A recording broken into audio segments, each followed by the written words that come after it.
இப்போ உங்களுடைய நேரடியான இந்த அரசியல் வருகை அப்படிங்கிறது, இன்னொரு பக்கம் நீங்க உயிரா மதித்த அதிமுகவுடைய வாக்கு வங்கிய பலமா பாதிக்காதா?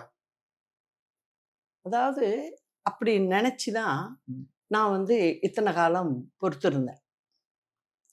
ஆனா, அத இப்ப இருக்கிறவங்க புரிஞ்சுக்கல.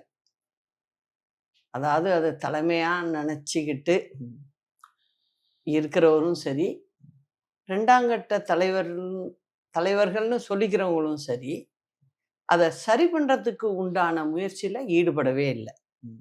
சரி பண்றது அப்படின்னு பார்த்தீங்கன்னா, என் சைடு எந்த ப்ராப்ளமும் இல்ல. ம். அவங்களுக்குள்ள தான் பிரச்சனை. அத சரிப்படுத்தி ஒற்றுமைப்படுத்தணும் அப்படிங்கிற எண்ணம் அவங்களுக்கு இல்ல.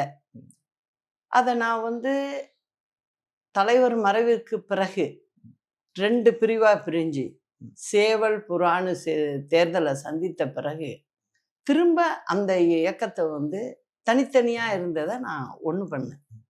அந்த வேலைய செஞ்சதும் நான் தான்.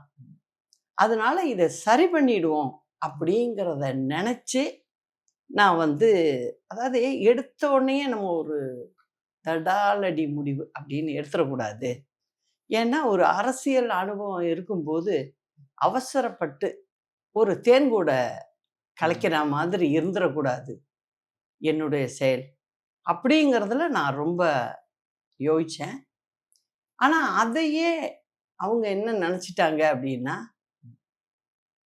அத அவங்களுக்கு சாதகமா செஞ்சிடலாம். இவங்கள அப்படியே இருக்க வச்சிடலாம். அப்படிங்கிற நெனப்பு அவங்களுக்கு மேலோங்கி போச்சு.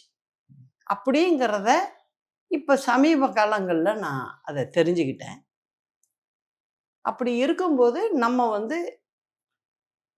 அரசியல்ல நம்ம மக்களுக்காகவும், எங்க தலைவர் காலத்திலேருந்து இந்த இயக்கத்துல இருக்கிற குடும்பங்களுக்காகவும் நான் வந்தாகணும். அப்படிங்கிற எண்ணம் வரும்போது நான் வந்துட்டேன்.